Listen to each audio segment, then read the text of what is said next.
Hey everyone.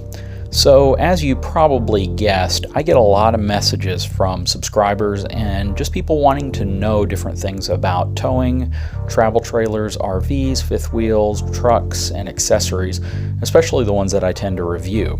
Now, recently I got a message from one of my subscribers who had a concern related to a purchase that his family made a few years ago on a brand new travel trailer that's now giving him a lot of problems.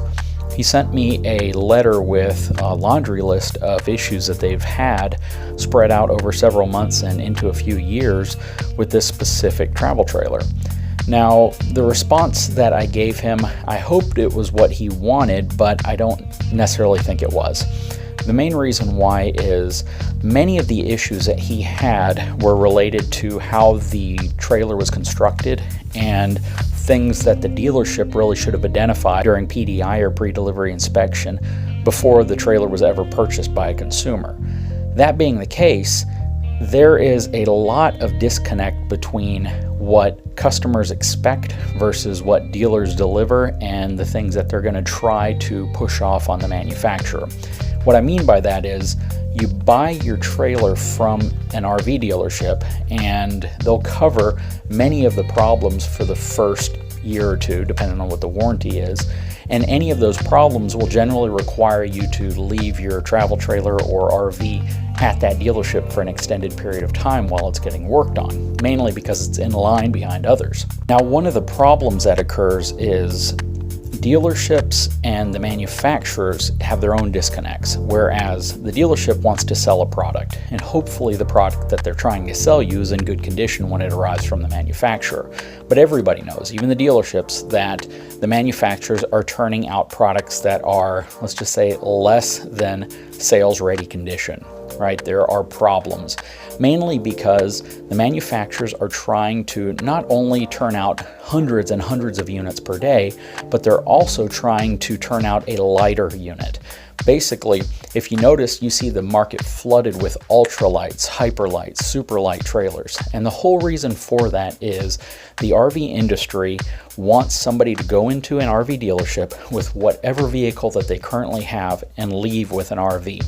So instead of having RVs that are only half-ton, three-quarter-ton uprated, they're coming out with RVs that they claim your compact SUV or your car can tow, mainly because they want to sell you something.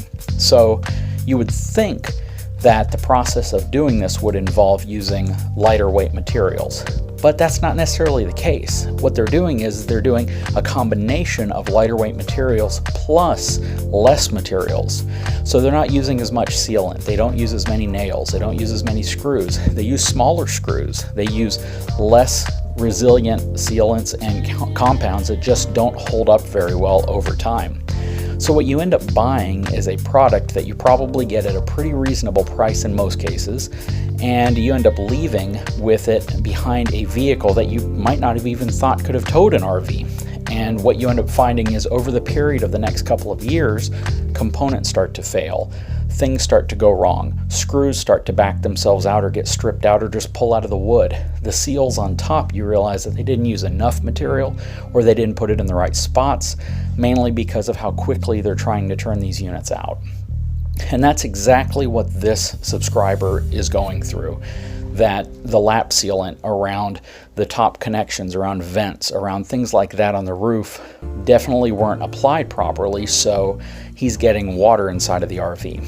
Also, the way that they connect the PEX connections or your plumbing connections, the way they don't put enough Teflon around some of the connections for a watertight seal, or in the process of just rushing, they strip out the threads. And then the manufacturer leaves it to the dealer to deal with those problems and then get reimbursed by the manufacturer for the warranty claim. The whole point of this video isn't to beat a dead horse. It's not to convince you that RVs are made like crap. The point of this video is to tell you to be prepared.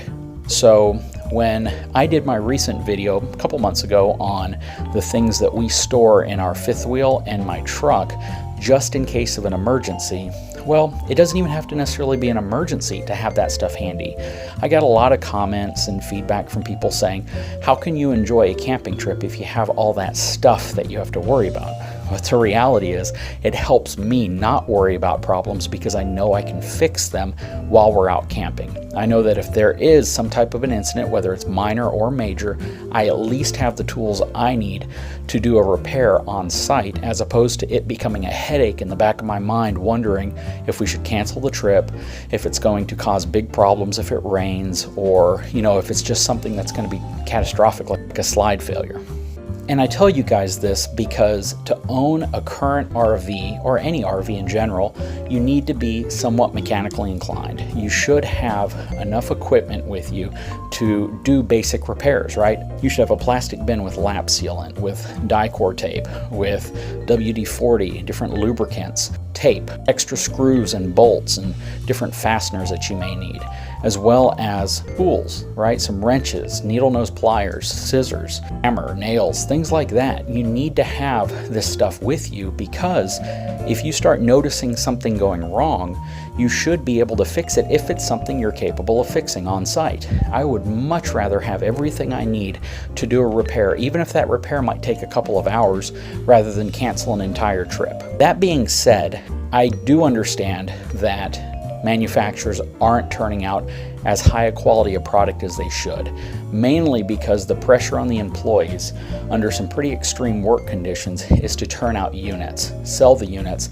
and then have the dealerships deal with the problems. But then what ends up happening is the dealerships have so many problems that they have to deal with that it ends up putting stress on them, so they start to push back a little bit. Because of that, it ends up being almost like a back and forth between the dealership and the manufacturer claiming the dealership should take care of it, and the dealership telling you to go to the manufacturer to take care of it.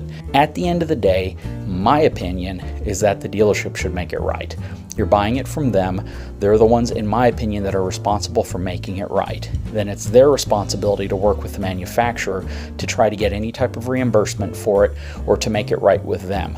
An analogy I made to this subscriber is when you go to the supermarket and you pick up a ribeye steak, that everything looks fine, then you get home and you find out that it's spoiled. Are you going to go to the cattle farmer, or are you going to go back to the grocery store? You're going to go to the place that you purchased it, which is the grocery store. Let them deal with the place that they purchased it from. You're the customer of the dealer. The dealer is the customer of the manufacturer. My whole point here is have enough tools that make you comfortable that if you have a problem, you have the basic means of repairing that problem, even if it's a temporary fix, such as patching a hole in the roof or, fixing a screw that backs out.